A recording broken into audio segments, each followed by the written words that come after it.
And now that gets us to Buffalo because you and I talked about this over the weekend. We've never seen a team that despondent. We've never seen a guy seem to be as broken at the end of that game.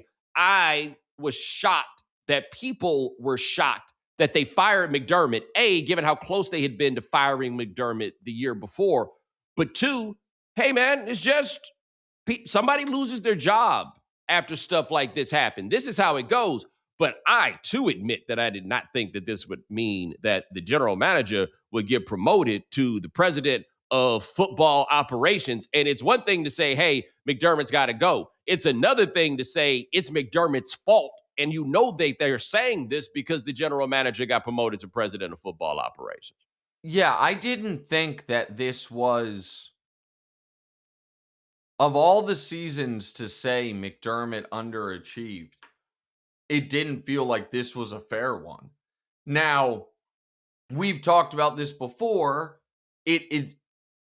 Every coach quarterback ever that's won a Super Bowl together won their first within 5 years. This was year 8 for Lamar Harbaugh. This was year 8 for McDermott Josh. So it might have just been, we can't keep running it back. And especially after that team looked shattered, looked absolutely shattered in a way. I do not remember a team being shattered after a divisional round loss.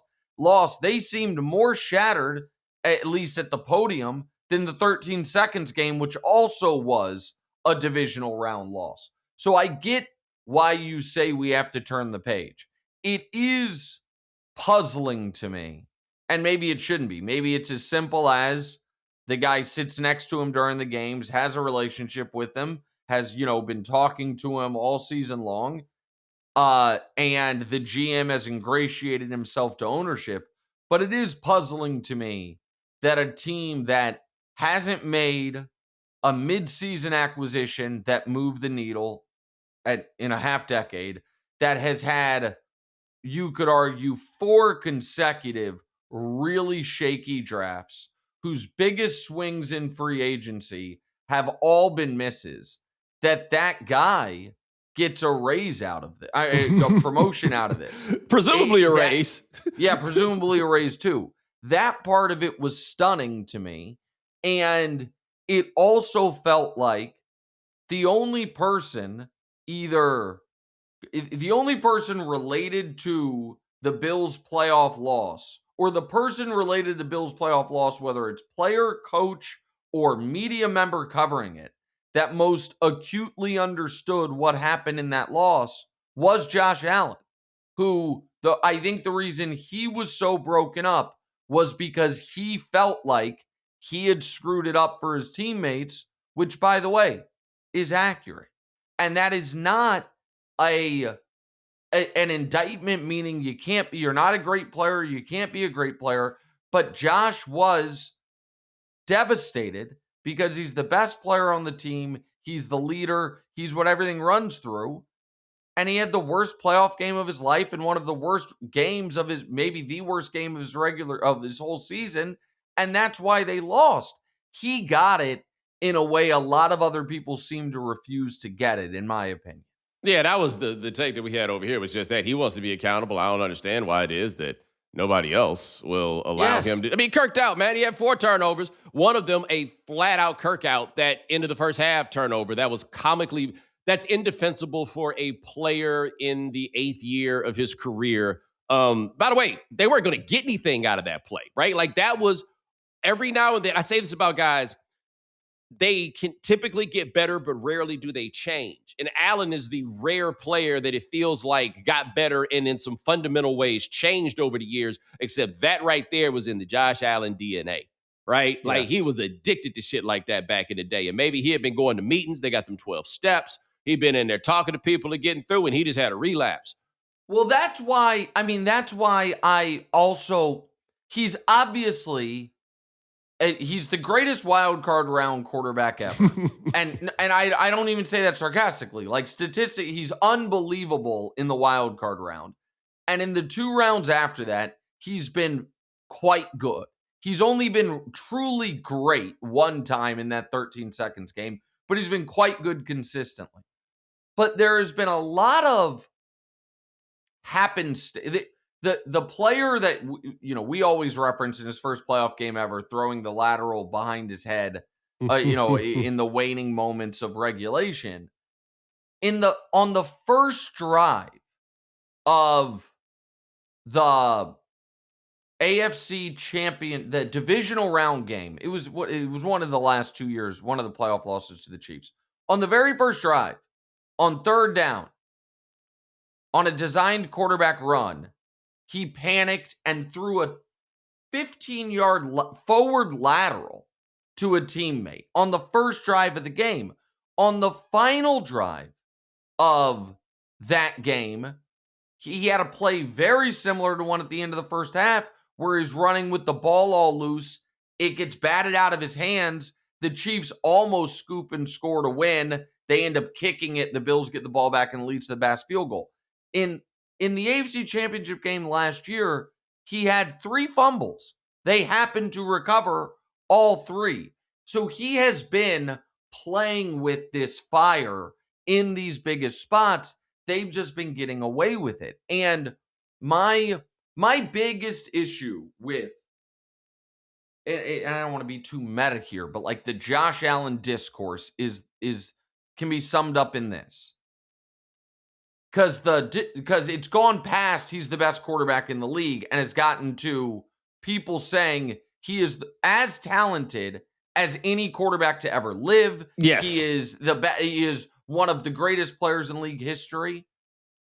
Have we ever, in any sport, given that type of anointing or declaration for a player who has never led the NFL in any major passing category, has never been first team All-Pro, has never won a championship or been to a championship round, and who, while he is an MVP, has 2 guys exactly his age, his contemporaries, who have more MVPs.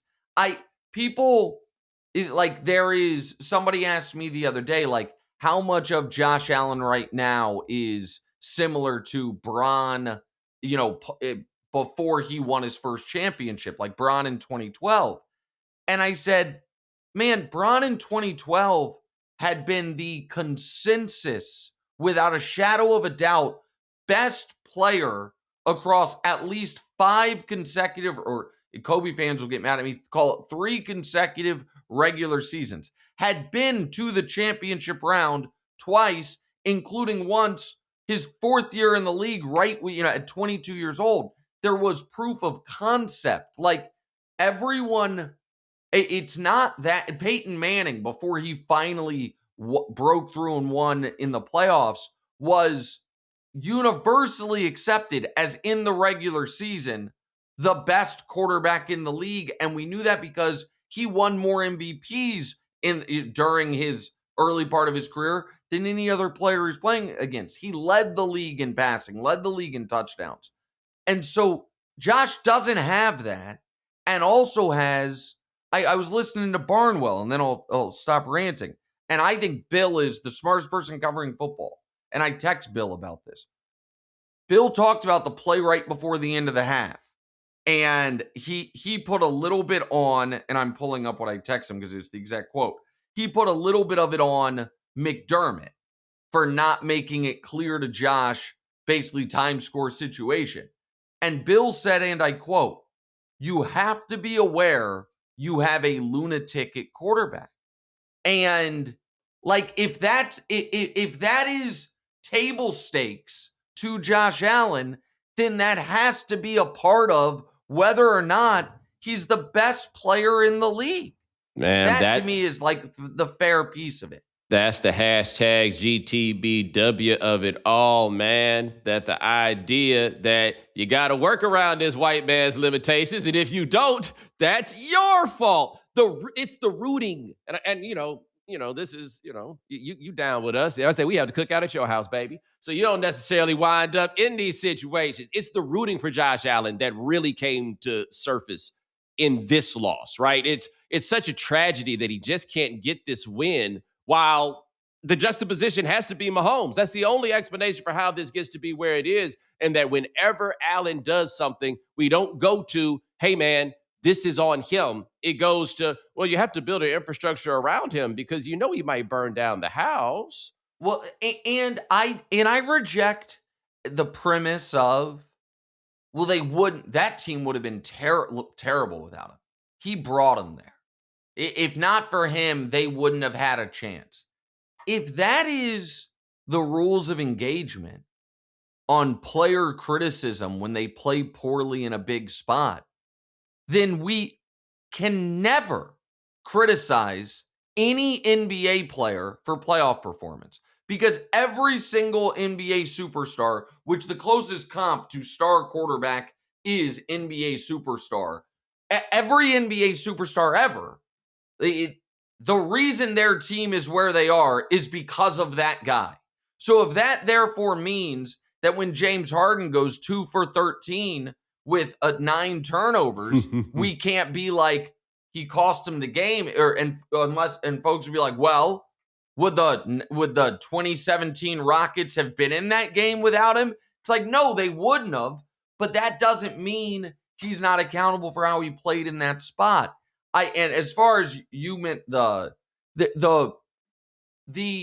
is the thing that I will say about the racial dynamics at play in quarterback discourse. I think people are too easy on Lamar as well. Oh, yeah, and we talked about this, where they're a little afraid. They went too far to start. Correct. And so they're afraid to come back. Although, I think that one's always tricky because the internet makes sure that we see those people who have no such fear. 100%. But I disagree with folks who are presenting it as if Lamar gets pilloried and Josh gets a pass. I do think Josh gets a pass when he plays poorly, but I think a lot of the people who give Josh a pass also have been telling me the last 5 years that Lamar is the greatest passer in the league and that Lamar's team, like I see a lot of folks that want to give seemingly everyone a pass, except and maybe that's the nicer way to do this. I don't know. Maybe that's the way I should do it.